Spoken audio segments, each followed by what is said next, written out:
क्या आपने कभी सोचा है कि गूगल, सिरी, एलेक्सा और बिक्सबी ये काम कैसे करते हैं? नेचुरल लैंग्वेज प्रोसेसिंग (NLP) क्या है? वैसे अगर शॉर्ट में जाने तो NLP AI का फील्ड है जो ह्यूमन और कंप्यूटर को एक मजबूत धागे से जोड़ता है। फिलहाल इस कोर्स की रोड मैप को देखें तो इसमें हम लोग सीखने वाले हैं NLP का history, building blocks, core NLP task, applications and ethics. मतलब NLP के बेसिक टेक्निकल टर्म से लेकर डेली लाइफ में यूजेस और एथिक्स को डिटेल्ड में समझने वाले हैं। So let's start now.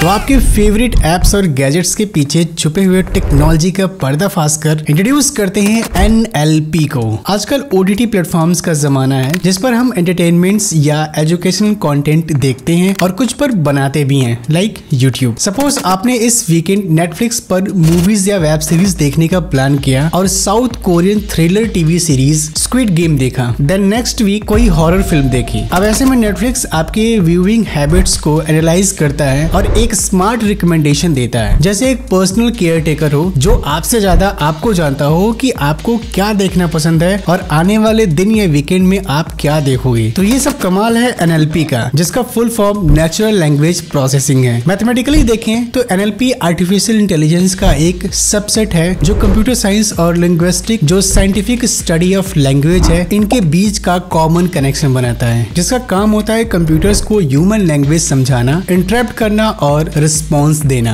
इसके टेक्निकल टर्म को जाने तो ये NLP अलग अलग लेवल पे काम करती है, जैसे मॉर्फोलॉजिकल, जो कि Greek words morpho means shape या form, ology means study of something है। मतलब ये मेथड किसी वर्ड्स के स्ट्रक्चर्स को समझने और सेंटिमेंट्स को एनालिसिस कर टेक्स्ट को इम्प्रूव करता है। सिंटैक्टिक एनालिसिस, इसमें machine human language means conversations को एनालाइज करता है with the help of grammatical structure of a sentence. यही वजह होता है कि हम कुछ गलत भी बोलते हैं, फिर भी कंप्यूटर उसे ठीक कर हमें सही और काम की चीज दिखाता है। सेमेंटिक्स, इस प्रोसेस से किसी वर्ड या सेंटेंस का सही मीनिंग पता चलता है जब कोई ह्यूमन बाय मिस्टेक कुछ गलत सर्च करता है। जैसे आप किसी ई-कॉमर्स साइट पर light weight laptop for travel search करते हैं तो सेमेंटिक्स AI आपकी रिक्वायरमेंट को समझ के एप्रोप्रिएट प्रोडक्ट्स दिखाता है, जबकि आपने एग्जैक्ट आइटम नहीं टाइप किया था। और लास्ट, डिस्कोर्स एनालिसिस, जो आपके बात करने के तरीकों को एनालाइज करता है। मतलब आपके थ्रू बोले गए हर सेंटेंस का मीनिंग उसके आसपास के सेंटेंस पर डिपेंड करता है। जैसे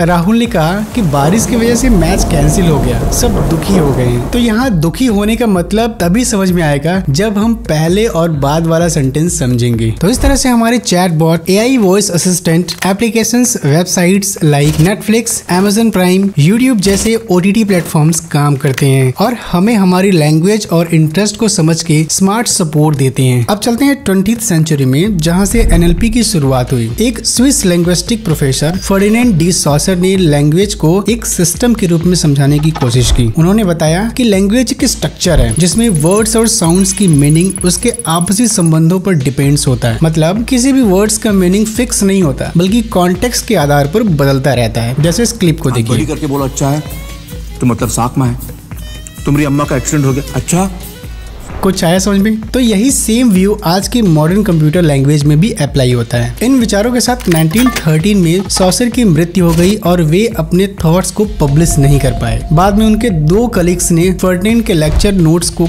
कलेक्ट कर 1916 में कोर्स डी लिंग्विस्टिक्स जनरल नाम से एक बुक पब्लिश कर दी, जो लिंग्विस्टिक्स के स्ट्रक्चरलिस्ट अप्रोच की नींव बनी। कहते हैं कि किसी भी इन्वेंशन के पीछे एक फिलॉसफी होती है। जब 1915 में एलन ट्यूरिंग ने एक सोचने वाली मशीन की कल्पना की कि कोई मशीन किसी इंसान की तरह बातचीत करे और उसमें कोई अंतर बता ना पाए तो उसे सोचने वाली मशीन कहा जा सकता है। फिर बाद में 1952 में पता चला कि ह्यूमन ब्रेन में जो न्यूरॉन्स हैं वो एक इलेक्ट्रिकल नेटवर्क की तरह काम करते हैं। इस तरह NLP का डेवलपमेंट स्टार्ट हुआ। फिर 21th सेंचुरी में काफी कुछ बदला। 2021 में पहला न्यूरल लैंग्वेज मॉडल डेवलप हुआ और 2011 में एप्पल ने सीरी लॉन्च किया, जो फर्स्ट सक्सेसफुल NLP असिस्टेंट बनी। और आज के समय में मशीन लर्निंग और डीप लर्निंग एनएलपी में क्रांति ला रहे हैं, जैसा कि मैंने एनएलपी के इंट्रोडक्शन वाले सेक्शन में बताया था। नेक्स्ट है बिल्डिंग ब्लॉक्स। इसे एनएलपी का बैकबोन कह सकते हैं, जिसमें मॉर्फोलॉजिकल, सेमेंटिक, सिंटैक्टिक और डिस्कोर्स एनालिसिस आते हैं, जिनको मैं स्टार्टिंग में ही एक्सप्लेन कर रखा है। आप चाहें तो वीडियो को बैक करके देख सकते हैं। इसके अलावा इसमें हम लोग उन टेक्निक्स को समझने की कोशिश करते हैं जो मशीन को टेक्स्ट समझने में हेल्प करती है, जैसे tokenization, stop word removal, stemming, lemmatization और पार्ट ऑफ स्पीच टैगिंग है। अब टोकनाइजेशन टेक्स्ट को छोटे छोटे हिस्सों मींस वर्ड्स, फ्रेजेस या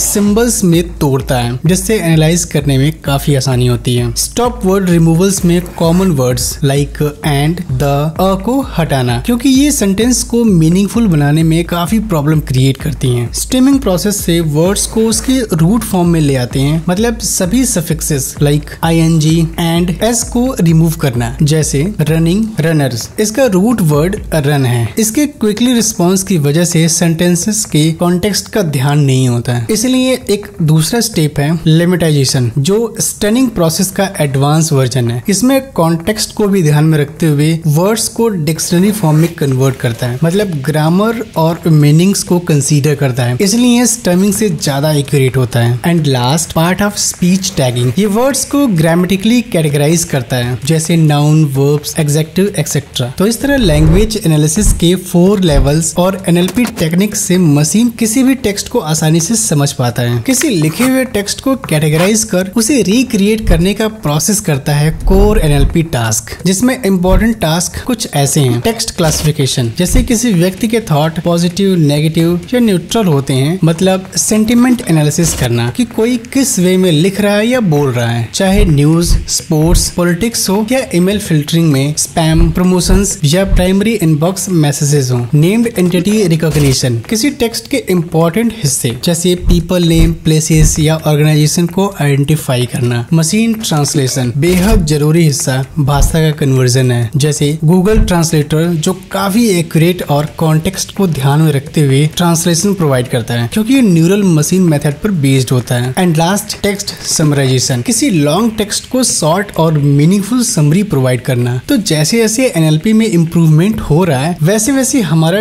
डिजिटल एक्सपीरियंस और भी बेहतर हो रहा है। यही वजह है कि आज आपका कोई वीडियो देख के ये बता पाना कि इसमें कोई मशीन बोल रहा है इंसान काफी मुश्किल है। तो अब हम एनएलपी का प्रैक्टिकल यूजेस देखें तो सर्च इंजन में गूगल एनएलपी का यूज करता है। स्मार्ट असिस्टेंट लाइक सिरी, एलेक्सा, चैट जीपीटी, जेमिनी और भी बहुत सारे एआई टूल्स हैं जिनके पीछे एनएलपी है। रिकमेंडेशन सिस्टम जैसे अमेज़न, यूट्यूब, नेटफ्लिक्स, जियो हॉटस्टार और भी बहुत सारे हैं, साथ ही साथ चैट बॉट। इसके अलावा आज के टाइम में इंटरनेट पर कुछ भी एक्टिविटी करते हैं तो उसके पीछे एज ए रिस्पॉन्स एनएलपी ही होता है। और आखिरी में बात करेंगे एथिक्स की। कहते हैं कि with great power comes great responsibility. जब हम किसी टेक्नोलॉजी पर काम करते हैं तो कुछ एथिकल चैलेंजेस को भी ध्यान रखना होता है, जैसे फेयरनेस मींस यूजर के साथ इक्वल बिहेवियर, अकाउंटेबिलिटी मतलब सिस्टम कुछ भी काम करे तो डेवलपर का रिस्पॉन्सिबल होना, ट्रांसपेरेंसी कंक्लूजन से लेकर कौन सा डेटा यूज किया उन सबका इंफॉर्मेशन देना। And last most important privacy and security. इसके लिए एन्क्रिप्टेड स्टोरेज का होना बहुत जरूरी है। अब सोचो एक एल्गोरिथम जो ह्यूमन लैंग्वेज को समझाने के लिए ट्रेन किया गया है, अगर उसने ट्रेनिंग डेटा सिर्फ एक ही पर्सपेक्टिव से लिया हो तो क्या होगा। जैसे एक ट्रांसलेशन सिस्टम जो जेंडर स्टीरियोटाइप्स को प्रमोट करता है, क्योंकि उसने ऐसे डेटा से सीखा जहां प्रोफेशनल रोल्स मोस्टली मेल दिखाए गए। इसका एक मोस्ट एग्जांपल ग्रॉक एआई है, जिसकी ट्रेनिंग ट्विटर मींस एक्स से हुई, जो काफी बेबाक होके बोलता है। इसीलिए एल्गोरिथम का डिजाइन ऐसा हो कि कोई एक व्यक्ति ट्रेन ना करे बल्कि मल्टीपल यूजर्स से सीखे। अब हमें सेफ्टी के लिए क्या करना है कि मशीन की रेगुलर ऑडिट होनी चाहिए कि ये बायस है या नहीं। इसके लिए डीबायसिंग टेक्निक का यूज होना चाहिए। तो ये था ओवरऑल एनएलपी के कुछ इंपॉर्टेंट हिस्से। तो कैसा लगा आज का ये वीडियो? क्या आपने इससे कुछ सीखा? तो हमें अपना ओपिनियन बताएं। इस वीडियो को ज्यादा से ज्यादा लोगों तक शेयर करें। ऐसे ही एआई वीडियोस के लिए इस चैनल को सब्सक्राइब करना बिल्कुल भी ना भूलें। धन्यवाद।